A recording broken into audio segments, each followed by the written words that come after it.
Then we've got Michael Ruben Rinaldi, Eugene Laverty, Sandro Cortese on row. Then Xavi Forres, Maximilian Scheib and Christophe Ponson are on row 6. And on the back row of the grid, the two MIE Hondas of Lorenzo Gabellini laps ahead of them. That's 88.46 kilometres in absolutely rough. It's going to be a lot hotter inside the garages and definitely inside those helmets.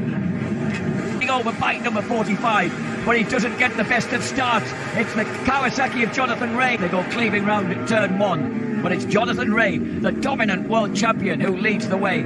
Loris Paz strong. Yeah, Tom Sykes tucked in behind Redding into turn 1. Quite back wheels of the two Yamahas. Yeah, they start together on the grid. Yeah. I think Scott Redding will become MotoGP, don't know. He was having a look up the inside of Top Rank there. Top Rank fiendishly late on Loris Paz. He's already punched his way past Tom Sykes through into 4th place on the Tenkate on the content straight away. He was doing that all the way through free practice. So Jonathan Ray, Shaky Burns' choice for Shaky, leading the way. And he's obviously happy to do that. He's pulling them. He's pulling them. Like Philip Island is, if it's going to be a circuit that does wear the tyres out, it's going to be an issue getting late on in the race. Pushing to get away, he's fairly confident that he's got a tyre that'll last the race. Bautista has made a move past by Laverty, but both the Hondas now into 6th and 7th places. The front 4 riders at the moment is looking so competitive, James. Yeah, and lovely to see him in corporate Honda colours, because that was Laverty or Michael Ruben Rinaldi. As we watch Chaz Davies outbreak Van der Mark. Van der Mark, a race winner here, the back wheel of Leon Haslam, who's never enjoyed that kind of success here. But the Honda's looking strong, and Rask is in there just behind the very fluid and graceful number 1 Jonathan Ray. I beg his pardon. Number 31, a girl off Garrett, whose birthday it is today. The twins there in 13th place ahead of Federico Caricasulo. Xavi Forres, the last point scorer in 15th. Quick as well. Honda's got a strong engine. Managing it and making it conserve a tyre is going to be the... Tom Sykes is the man who's just not quite able to match the pace of the front guys, and he's just got slightly isolated stuff. Yep, and that's around the Sito Pons corner. Lovely cut to Leon Haslam. Here's the man who's leading the two. That was so close. Did you see it? And think, I can't allow Bautista to get back in front of me and sit there. He cuts his way straight back from 6th because the front 3, Ray, Razgatlioglu and Redding, just seem to have that slightly superior pace.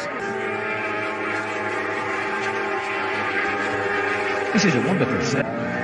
You won't be warm sat in the bleachers today, though. He did have a crowd, honestly. A bit then by Chaz Davies. He got round the blind side of Leon Haslam, so Davies moves through into 6th place. 17 laps to go, James, so he doesn't necessarily need to rush it. Yeah, that's what he's doing, and he's not going to get with the leaders, is he, from there? Talking about and what Caricasulo. It might be Federico Caricasulo. Yes, it is. He's disappeared. He was making good progress. He'd got through into 12. Meanwhile, his semi-Yamaha teammate in Pata Yamaha and that beautiful Top Rank, Razgatlioglu, when he was introduced as a very meek and sheepish 18-year-old into the racing superstar like this, you really wouldn't. Well, I think Sokoglu thought so. He did. He always doubted it. Yeah, he certainly did. He bike's length then, Scott Redding hanging in behind, and Loris Paz has crept back in onto them. And something Sykes is out. Problem for Tom Sykes. He was running in 5th place, well clear his position. Oh, and he's restarting. Yeah, whatever it hampering, Laverty. There's Rinaldi, 21. Slide up the inside of Van der Mark, and this is. But it's worth remembering that this young man, Ruben Rinaldi, was actually. So he's obviously come back to a circuit he adores. Yeah, Bautista really heavy on the gearbox there. The back shift, just bang, bang, bang. Bautista had one of the most dominant World Championship victories ever back in 2006. He was either finished 4th. Yeah, there's something extraordinary. There's something hanging off the back of Rinaldi's. It's definitely an electrical bit of kit, and it's hanging on its wire. See it trailing behind there. He's really pushing Bautista. Should be fairly familiar with one another. Again, Lowe's I think is going to be disappointed with this. Yes, a brilliant performance in Phillip Island. He's got a 12-point advantage over Scott Redding. Yeah. And that's the problem. Yeah, James. That's gone pop. Yeah. The engine must have been going sour sick. Anyway. Yeah. Top of the back of the seat that's hanging on its wire. I don't think they'll black flag him for that. For sure, the organisers will have seen that as he goes past. So smoke coming out of a bike or anything hanging off a bike, and they're looking for it. Now Razgatlioglu. The other one is attacking the race leader. Oh, boys, this is great.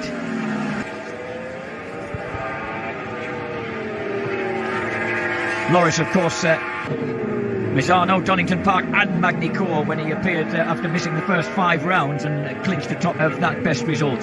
So they crossed the line. The first Davis comes across in 5th place.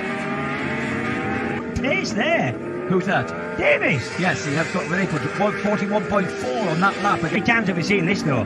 A charging Davis pushing the bike, and that's been the problem sometimes. Not qualified so well. Got the basket. Exactly, yeah.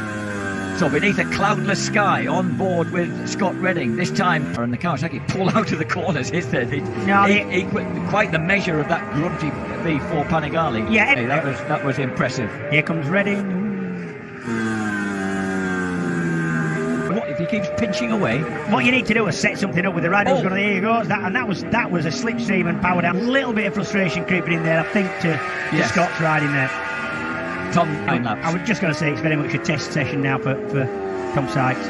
Look at this performance by Loris Baz. He's now close back. That's Davis. Another slightly quicker lap for Davis. He's quicker than... He's only 1.4 seconds off the top. Rinaldi quick as well. He's not dropping back from Davis, and he's quicker than the leading 4 as well. There he is. Yeah, he's in... Gerloff, 12th for us. Well, I've got to say, Jack, this is what everybody's been wanting to see. There they are. Auto Corsa Ducati. It's missing a wing, so has he been off it?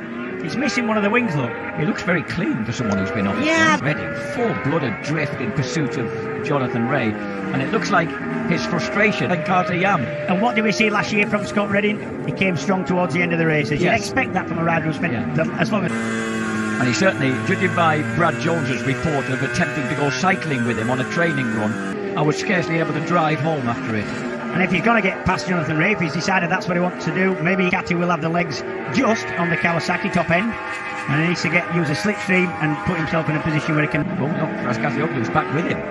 It's not, you know that he's not going to give up. No. He's tutored by a man who never did. And if I can't, I'll just, as long as I can fight with the boys, then, you know, and getting results. He was kind of complimentary to all his other rivals in BSB. You know, he said when he had a problem, he didn't try and... At the moment, you've got to say that from that the difference was the getaway at the start. First lap for a while now, Davis is actually slower than the group in front, and actually slower than Rinaldi. And out front from the Plue, here he comes. He's going to slide on. They do a copycat. Wide. He won't like, just took him a little bit wide, and Jonathan has done that to other people. So you know, it's part of the sport. So Scott Redding must feel that he can have a go at pulling away here. This is watch for... See how Jonathan Ray glanced across to see if anybody else was there before he cut back in? Yes. Squirm. Joy in the Aruba.it garage.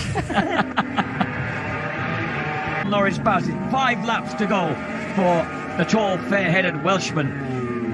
It's a brilliant run from Davis, this. Consistently quicker than the 4 in front of him.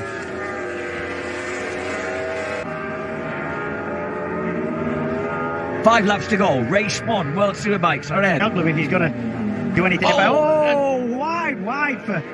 He's struggling stopping that bike, and that's catapulted back into contention. While Chaz Davies now is right on the back wheel of the Tenkata Yamaha. But he's got to get in someday. You can take you 3 or 4 laps to get by, and he hasn't got that time to play with. I'm nearly in that order throughout. Yeah, and that running wide move by Redding will definitely give... He's actually pushing on. Look how fast that Ducati is. Stormy across the line then, so only 4. He's trying to squeak through on the inside of Loris Baz there. Can't quite make it happen. You know that it's not going to be easy because Loris has been fast all week. 4 tall men out of the front quintet. Yeah, this is it. Look, has a little bit of a look. By both riders, but I think that might have been Chaz Davis's last and only chance at getting on the... Mauro Bautista, then it's Marco Malandri, Alex Lowe's, Leon Haslam in 10th place ahead of Scott Redding. Yep. A lad who was another lad who absolutely loves his motor crew. No, he's still got a way to go though. He ain't going to trouble these guys. No, but it's going to be a fairly emphatic 6th place if he's give you a lot of confidence. I just need to start. That's what you'd be thinking. That Ducati is quick.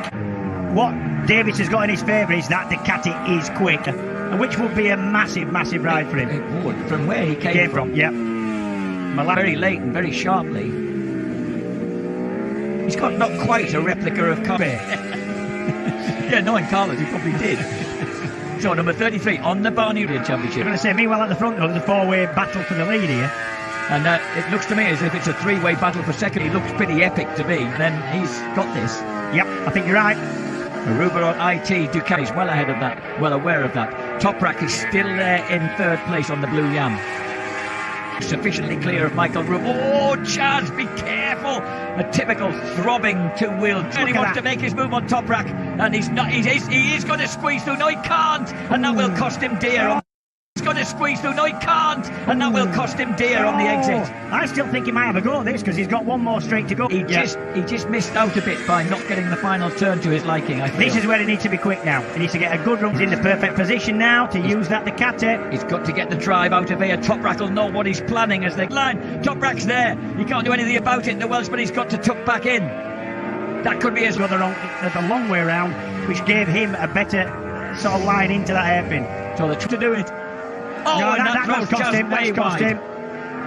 So it looks like after a Ducati teammate, Scott Redding, looks as if he's going to take his debut victory at up. Scott Redding makes his presence properly felt in World Superbikes here at Jerez. He takes victory from the reigning world champion. Hangs on to that third place ahead of the gallant Chaz Davies. Bautista crosses the line in seventh, Pendant Rider. Redding leads the championship. And he will lead the championship after that because there's number 22, Alex Laws, crossing the line in ninth with 8. Chaz Davies congratulates his teammates who warmly pats his money, who went with him, of course, from British Superbikes.